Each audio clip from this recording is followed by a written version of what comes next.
Para saudara dan saudari yang Tuhan cintai, selamat pagi dan selamat bertemu lagi dalam renungan harian edisi hari Kamis tanggal 15 Oktober 2020. Hari ini gereja merayakan peringatan wajib Santa Teresia dari Yesus, perawan dan pujangga gereja. Mengawali hari yang baru ini, kita hendak mendengar dan merenungkan sabda Tuhan.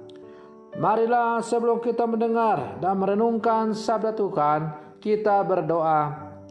Dalam nama Bapa dan Putra dan Roh Kudus, amin. Allah Bapa yang bersemayam di istana mulia, atas dorongan Roh Kudus, Santa Teresia telah menunjukkan jalan menuju kesempurnaan kepada umat-Mu. Semoga budi kami selalu dibimbing ajarannya dan hati kami dikobarkan keinginan untuk akan kesucian. Bersabdalah ya Tuhan, kami siap untuk mendengarkan. Semoga telah hidup Santa Teresia dari Avila selalu menjiwai seluruh kehidupan kami. Terpujilah Engkau Bapa, Putra dan Roh Kudus, kini dan sepanjang segala masa. Amin. Para saudara dan saudari yang Tuhan cintai, sabda Tuhan yang hendak kita dengar dan kita renungkan bersama pada hari ini, di mana gereja merayakan peringatan wajib Santa Teresia dari Yesus, perawan dan pujangga gereja, diambil dari Injil Lukas pasal 11 ayat 47 sampai 54. Tuhan sertamu. Inilah Injil Tuhan kita Yesus Kristus menurut Santo Lukas. Sekali peristiwa, tatkala dulu makan di rumah seorang Farisi, Yesus berkata, "Celakalah kalian sebab kalian membangun makam bagi para nabi, padahal nenek moyang mula yang telah membunuh mereka. Dengan demikian kalian mengakui bahwa kalian membenarkan perbuatan nenek moyangmu, sebab mereka telah membunuh nabi-nabi. Sebab mereka telah membunuh nabi-nabi itu dan kalian membangun makamnya. Sebab itu hikmat Allah berkata, Aku akan mengutus kepada mereka nabi-nabi dan rasul-rasul. Tetapi separuh dari antara para nabi dan para rasul itu akan mereka bunuh dan mereka aniaya. Maka dari angkatan ini akan dituntut darah semua nabi yang telah tertumpah sejak dunia dijadikan. Mulai dari darah Habel sampai kepada darah Sakaria yang dibunuh di antara mezbah dan rumah Allah. Bahkan aku berkata kepadamu, semuanya itu akan dituntut dari angkatan ini. Celakalah kalian, hai ahli-ahli Taurat, sebab kalian telah mengambil kunci pengetahuan. Kalian sendiri tidak masuk ke dalamnya, tetapi yang berusaha masuk kalian halang-halangi. Dan setelah Yesus berangkat dari tempat itu, para ahli Taurat dan orang Farisi terus-menerus mengintai dan membanjirinya dengan rupa-rupa soal. Dengan itu mereka berusaha memancingnya supaya mereka dapat menangkapnya berdasarkan sesuatu yang diucapkannya. Demikianlah sabda Tuhan. Para saudara dan saudari yang Tuhan cintai, manusia dibenarkan di hadapan Allah karena bersikap dan hidup sebagai orang beriman. Kita semua yang percaya kepada Kristus dan hidup menurut sabdanya dibenarkan di hadapan Allah karena melakukan segala sesuatu dengan sikap hidup sebagai orang beriman. Pembenaran oleh Allah melalui iman dalam Yesus Kristus bagi semua orang yang percaya. Iman kepada Yesus Kristus itulah yang telah menuntun sikap hidup kita sebagai orang-orang yang percaya akan kebangkitan dan hidup kekal. Kita menjalankan hukum cinta kasih bukan sekedar agar dilihat orang, melainkan karena sebuah keterpanggilan sebagai orang beriman.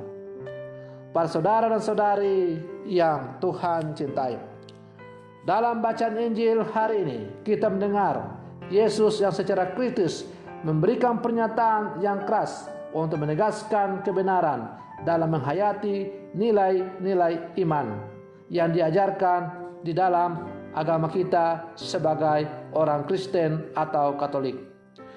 Agar kita dalam menjalankan nilai-nilai keagamaan bukan sekedar sebagai hukum yang membebankan atau membebani, tetapi sebagai sebuah sikap iman yang menjunjung tinggi martabat kemanusiaan dan sikap adil terhadap sesama manusia. Penghayatan iman Kristiani berpusat pada kepercayaan kepada Yesus Kristus dan ajarannya. Setiap orang beriman dipanggil untuk secara jujur merawat iman kepada Kristus dengan melakukan hal yang benar dan baik terhadap semua sesama manusia. Yesus menuntut kita hari ini untuk bertanggung jawab dengan iman yang kita hayati. Jika tidak, maka kita akan dikatakan sebagai orang yang celaka. Para saudara dan saudari yang Tuhan cintai, hari ini juga gereja merayakan pesta Santa Teresia dari Yesus, atau yang biasa dikenal juga dengan Teresia dari Avila. Santa Teresia dari Yesus yang kita rayakan peringatannya hari ini adalah salah satu tokoh besar dalam gereja yang mengajarkan jalan-jalan menuju kesempurnaan atas persatuan mistik dengan Tuhan. Salah satu jalan persatuan tersebut adalah dengan doa yang intensif yang harus melewati berbagai tantangan dan godaan. Agar bisa melewati semua godaan itu dibutuhkan ketekunan, kesabaran, dan cinta yang besar. Lebih dari itu, kepasrahan total kepada penyelenggaraan Tuhan menjadi poin penting yang harus ditekankan. Itulah alasannya mengapa ia berkata, "Solo Dios basta," yang berarti Tuhan saja sudah cukup. Penyerahan dan kepasrahan diri yang total ini lahir karena iman dan kepercayaan yang mendalam bahwa Sang Aba yang adalah sahabatnya tidak akan meninggalkan kekasihnya yang terus-menerus datang dan berseru kepadanya. Oleh karena itu, kita perlu melihat kembali diri kita, sejauh mana kita mengandalkan Tuhan sebagai kekuatan dan orientasi hidup kita selama ini. Para saudara dan saudari yang Tuhan cintai, Santa Teresia dari Yesus berjuang untuk mengimplementasikan ajaran Tuhan dalam seluruh hidupnya, agar ia tidak dikatakan sebagai orang yang celaka karena ia mengabaikan segala sesuatu yang diajarkan oleh Tuhan. Di sepanjang hidupnya, Santa Teresia Yesus atau Teresia dari Avila berjuang dengan sekuat tenaga untuk mencari Tuhan dalam permenungannya untuk mencari kehendak Allah.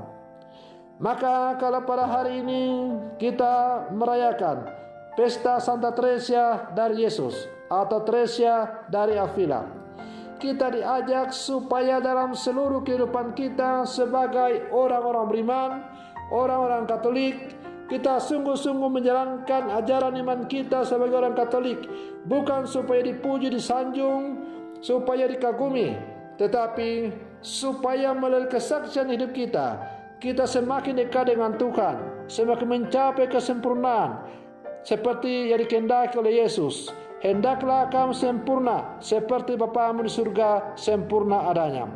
Tetapi juga supaya kita semakin menghantar orang untuk semakin dekat dengan Allah lewat kesaksian hidup kita sebagai orang-orang beriman. Para saudara dan saudari yang Tuhan cintai, marilah dalam kehidupan kita berjuang dengan sekuat tenaga untuk sungguh menjalankan ajaran iman kita sebagai orang Katolik.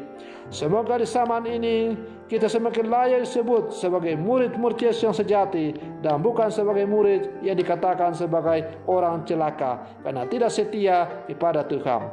Semoga demikian. Selamat pagi. Tuhan Yesus memberkati.